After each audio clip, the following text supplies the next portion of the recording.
Hello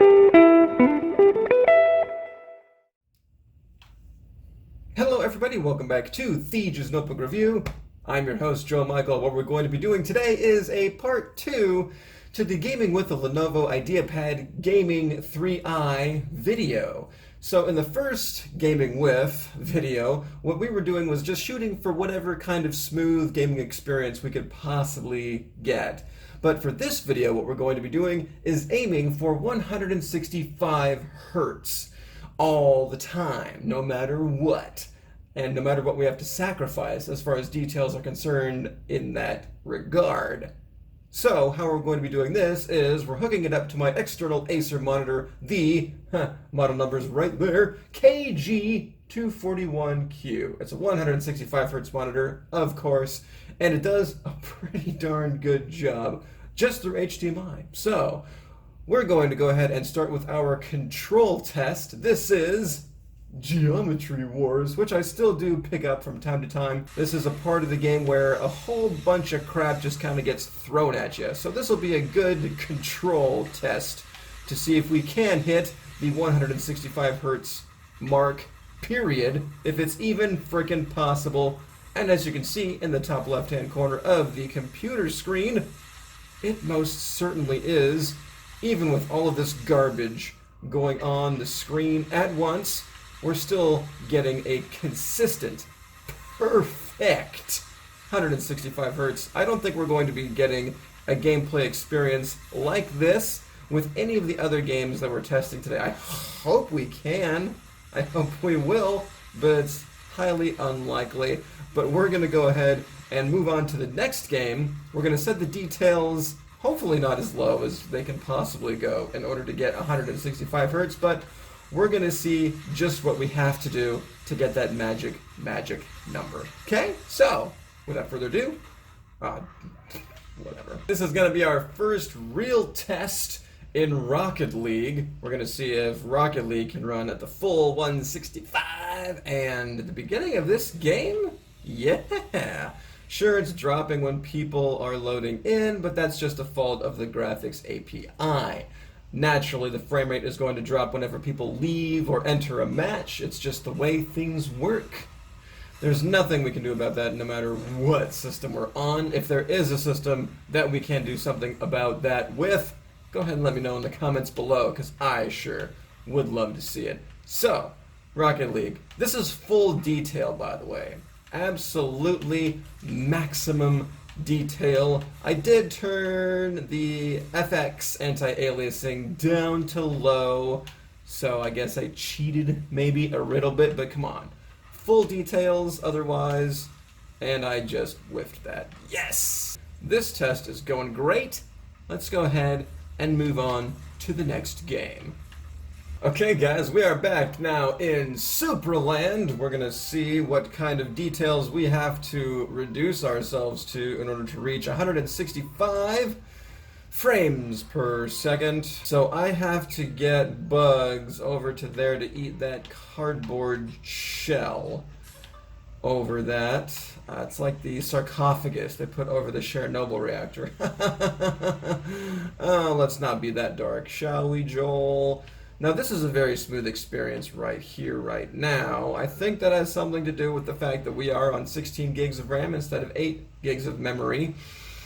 Supraland must be one of the games that benefits from that more, just like how we saw in the last video with Forza Motorsport 7 and also with Assassin's Creed Odyssey. You can watch the first episode or part 1 or whatever you want to call it in this corner right up here, and I'm checking to make sure I'm actually pointing to the right corner this time. We're not gonna dick around this time. We're actually just gonna lower our resolution to the lowest we can go, 1024 by 768. Man, I remember, depth of field is still on, and chromatic aberration. This is the lowest, people. You don't want to go any lower than this. And we're getting 165. Ooh, that is very smooth, but I still see the micro stuttering. So, and, when we see a Vista, Vistas lower our frame rate even further. And if you guys want, I can still do another version of this video with the RTX 2060 in the Electronics Mech 15 G2R. I still have that notebook. Luckily, no fall damage in this game. Boom, perfect. As if I was a cat jumping from the 9th floor. Not the 8th floor, because cats can't adjust themselves in 8 floors, but they can adjust themselves properly if they fall 9 floors. Weird. Science. Okay, so this is Supraland. I give up. This game is not going to be perfectly smooth at any resolution. We'll try it again later with the RTX 2060, see what we can do. What game's next? Well, Witcher 3, of course. We're going to see if Witcher 3 in Novigrad can do 165. This is a true test of the GTX 1650. It's a true test of any graphics card, really, regardless. So we're still in 1080p with graphics all the way to low, post-processing all the way to low. Fortunately, we do still have 16 gigs of RAM to work with. As we can see, though, running through Novigrad, the most intensive part of the game, by the way. So we're not going easy on this laptop at all. It's not doing a full 165. Of course, the VSync can only go up to 60 for Witcher. So we had to turn that all the way off. I'm pretty sure... No, VSync is not on. But we're still not seeing 165 frames per second. Still in 1080p, though. So we've got some room to shrink. Not room to grow, room to shrink. Okay, now we're down to 720p. Same detail levels as before. And as you can see, we are still ugly AF. This is no longer that pretty of a game. Still looks better than Assassin's Creed Odyssey at low, though. API is still pretty nice. Not as much loading as we're running through the marketplace, but I think that's because it's already in system memory. So we're getting a little bit better frames per second. Again, this is 720p, graphics all the way off, post-processing off. I mean, these are practically not even textures we're seeing on these polygons. I'm just kidding. This game still looks actually pretty incredible. Not quite getting 165 frames per second, but when we stare across the rest of the city, across the pier, let's see what our frame rates are. Are they a perfect 165? Almost. Oh, guys, we're so close. I saw it once, but that's all that I saw. Very little micro stuttering. It's still there. I can still see it, but very little micro stuttering. Look at that. Below 720p, we still have 2 more ticks down that we can go. This is the lowest we can go, though. This is the lowest the Witcher 3 can go on this monitor. And it is ugly. We're not going to bother to reload it, though. I think this is torture enough for this game and this monitor. So, over 165 we saw once. And it's just the way the API is built. We're not going to get perfect motion when we pan. It's just the way the API is, guys. Because if it's going over 165, we're never going to see crystal clear panning without VSync on. But this is very, very smooth. And on this monitor, I can see details as they fly by at about this speed. There still is a little bit of ghosting, but not much at all. This monitor is just incredible. And of course there's tons of ghosting, but whatever. And we're back in Shadow of the Tomb Raider. And I assumed that in the first part of gaming with the Lenovo IdeaPad Gaming 3i that this flashlight was a result of being in very high details, I think it was, but no, I was wrong. We always get the flashlight. You know why? I know that because this is in the lowest detail settings possible. And I just found a nice little skeleton. Oh, look. Oh, it's a pile. Oh, gross. No. Our frame rate is also absolutely disgusting. Only sub 100 frames per second. The tragedy of it all. It's disgusting. I'm just kidding. This is actually a really good frame rate, especially for Shadow of the Tomb Raider. And you know what? It used to be, back in the day, that water only had this much quality on the highest of detail settings. So I think that in 2020, We're not doing half bad. Let's go all the way down to 720p. Not just 1366 by 768. We are going to be a dick about it. Can we hit 165 if we're looking at a wall? Yes, we can. We can at least, it's possible to hit 165. We just have to be staring at walls the whole time. Because when we turn around, yeah, we sink back down again. Still, very smooth gameplay experience. There is is there any micro stuttering? I don't see any micro stuttering. Wow. Of course, it's a pretty dark scene, but this API is incredible. I don't see any micro stuttering at all. Oh. X. I'm pressing X, Loris, live! Oh. Whew. Giving me a heart attack. Maybe if I had a better frame rate, I wouldn't have had to press X as many times. You think? Maybe. I don't know. They should make a game like that, where the better your graphics card performs, the easier the game is. No, they shouldn't really. I'd lose. Anyway, on that note, I don't think we're going to be reaching 165 Hz, because this is not the lowest resolution we can go. But when we're not even reaching 100 frames per second at times, yeah, I'm going to call this a very futile effort to reach 165. Still, what? Ooh. Okay, here we are back in Forza Motorsport 7. Everything is sent to the low details prison. And we are racing at Sebring Club Circuit in the rain. Now, we had to lower these things down this far to 1080p with the resolution scale at 80%, because not even the menu would go at 165 Hz. It was stuck at somewhere around 140, but we're not aiming for 140. We're aiming for 165.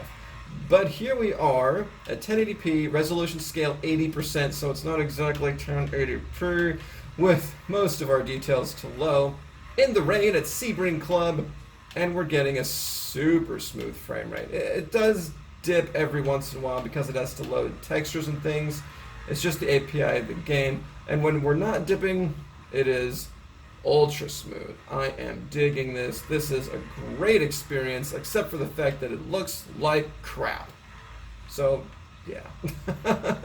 Still, yeah, we can reach 165 frames per second with Forza Motorsport 7, which says a lot about Turn 10's custom API for this game. Hey, this looks great.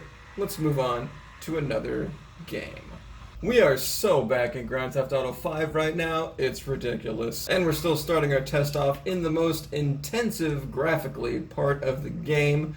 This is, of course, the initial mission where we're stealing back these two cars from this rich dude. And I'm seeing 165 Hz. I'm seeing dips every once in a while. But for the most part, it's sticking with 165, and that's where it wants to stay. And I am digging this. Oh, this is very, very smooth. Now, it's only going at about 140 at times. And when we're staring at walls, yeah, it's going up to 165. But for the most part, this is just beautiful. This is absolutely beautiful. And of course, well, the game itself isn't that beautiful because all the graphics details are set to low. And now we're getting into the main part of the city. We're seeing dips to 130. So, changing graphics details in Grand Theft Auto 5 is such pain in the ass. What happened to our... Now, 60 Hertz is fine, but why are we only going 60 frames per second? This game, I tell you what. Okay, we're still in 1366 by 768. At least we're still in full screen mode. Every once in a while it'll boot us out of full screen mode too. Oh, sorry. Oh, you might want to get that looked at. Okay, let's see if we can find our buddy. Going at about 130 FPS. It seems to be very smooth. I can still see some very, very small micro stuttering. Of course it's small, because that's why they wouldn't call it micro if it wasn't a small. I'll pay for that. I will pay for that. At this point, I'm going to go ahead and call it. I don't think we're going to see 165 at all times if we lower it to a different resolution. But still, very, very smooth. And playing with the controller when you're just driving around, just only micro stutters that you can barely even see. So, let's go ahead and move on to the next game. Oh, I am not paying for that. First of all, don't even ask me why I'm trying Assassin's Creed Origins again. But hey, we're here in the menu and we're getting 165 frames per second, so that's pretty cool. But when we get into the actual game, First of all, there's a bounty hunter nearby. These guys are pursuing me relentlessly. I just booted this game up and this dude's already looking out for me. So that's not cool, especially when I'm sandwiched between him and this area that I just finished with, the Cyclops Lair, and getting very good FPS. Of course, this is 720p, but not exactly 720p. The resolution modifier is set to 80%, which means that this is 20% less than 720p, which is a garbage resolution.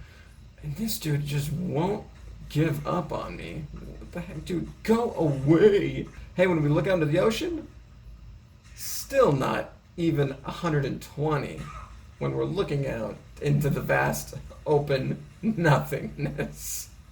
Wow. Witcher, we were getting much better frame rates than this, and it looked a lot better than this as well. I will give credit to Assassin's Creed Odyssey, though. Did I call it Origins before? I might have. I gotta give credit to Assassin's Creed Odyssey for the wind effects. They look better than Witcher, I gotta say. Witcher is a lot less natural looking as far as trees swaying in the wind are concerned.